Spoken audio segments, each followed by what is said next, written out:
Frozen করা নাস্তা থাকলে আসলেই খুব ভালো। যখনই মেহমান আসে এভাবে তেলে ভেজে গরম গরম দিয়ে দেওয়া যায়। আমার আম্মু সবসময় এভাবে ফ্রোজেন নাস্তা করে পাঠিয়ে দেয়, আমি ইনস্ট্যান্ট গরম গরম ভেজে ভেজে খেয়ে ফেলি। মা থাকলে এটাই সুবিধা, মেয়েদের জন্য বাড়িতে অনেক কিছু পাঠিয়ে দেয় এবং মেয়েরা সেগুলো ফ্রিজে রেখে অনেক দিন খেতে পারে। তো হ্যালো এভরিওয়ান, আসসালামু আলাইকুম, welcome to my new mini blog. আমি নাসরিন ওয়েলকাম জানাচ্ছি আবার আমার সুন্দর নতুন একটা ভিডিওতে। তো আজকে আমি তরকারি রান্না করেছি। তরকারি রান্না করার জন্য তরকারিগুলো কেটে কুটে নিয়েছি এবং বাজার থেকে অনেকগুলো ডিম এনেছিল। ডিমগুলো ধুয়ে ফ্রিজে রাখবো। এদিকে ডিমগুলো ধুতে ধুতে আমার তরকারির মশলাটা কষে এসেছে। তো তরকারিগুলো আমি দিয়ে তারপর আমি ডিমগুলো ধুয়ে রাখবো আবার। তো তরকারিগুলো দিয়ে দেওয়ার পর আমি তরকারিতে পানি দিয়ে দিয়েছি। আমরা এই কেনা পানিগুলো খাই, তো এই পানির বোতল থেকে আমি পানিটা ঢেলে দিয়েছি। তারপর আমি রাইস কুকারে ভাত বসিয়ে দিয়েছিলাম। ভাতের মধ্যে দুটা ডিম দিয়ে দিলাম যাতে একসাথে সিদ্ধ হয়ে যায়। ভাতের মধ্যে ডিম দিলে আর আলাদা করে সিদ্ধ করতে হয় না। রাতের কাজকর্ম করে যখন আমরা ঘুমিয়ে গিয়েছিলাম, রান্নাঘরটা অগোছালোই ছিল, গোছানো হয়নি। এদিকে সকালে ঘুম থেকে উঠে দেখি আমার পুরো রান্নাঘর বৃষ্টিতে ভিজে একেবারে হাহাকার হয়ে গেছে।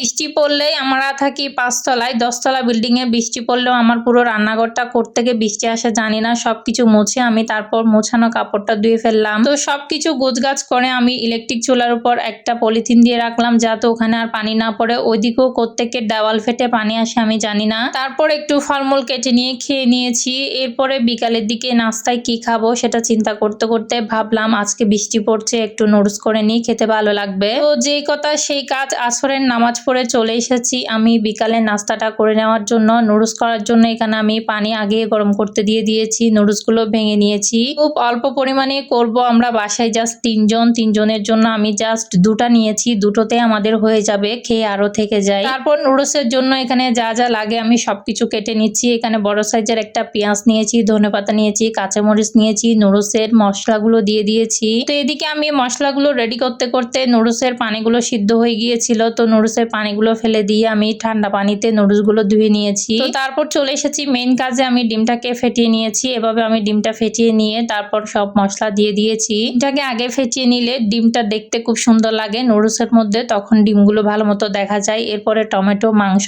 সবকিছু দিয়ে নিয়েছি। তারপর নুডলসগুলো দিয়ে দিলাম, জাস্ট হয়ে গেল আমার নুডলস। এরপরে আমি একটা হট বক্সে নুডলসগুলো গরম গরম রেখে দিয়েছি যাতে ঠান্ডা হয়ে না যায়। তারপর এদিকে ডাইনিং এ আমার জন্য অনেক কিছু এনেছিল, সেগুলো আমি গুছিয়ে রাখছি। এখানে আমার জন্য ড্রাই কেক, বিস্কুট, কলা এনেছিল, তো এইগুলো আমি গুছিয়ে রাখছি একটা পটের মধ্যে। বিস্কুটগুলো আমার খুবই মজা লাগে। এরপরে কলাগুলো রেখে দিব এবং ডাইনিংটা পরিষ্কার করে নিব। তো আমি প্রত্যেক দিনই আমি একটা ডেইলি ব্লগ আপলোড করি। যাদের আমার ভিডিও ভালো লেগেছে অবশ্যই একটা ফলো করে দিবেন। ফলো করে দিলে প্রত্যেক দিন আমার ব্লগগুলো আপনারা দেখতে পাবেন। আর লাইক কমেন্ট করতে একদমই ভুলবেন না। তো আজকের মতো বিদায় নিচ্ছি। সবাই ভালো থাকবেন, সুস্থ থাকবেন। আসসালামু আলাইকুম, thanks for watching my video. আল্লাহ হাফেজ।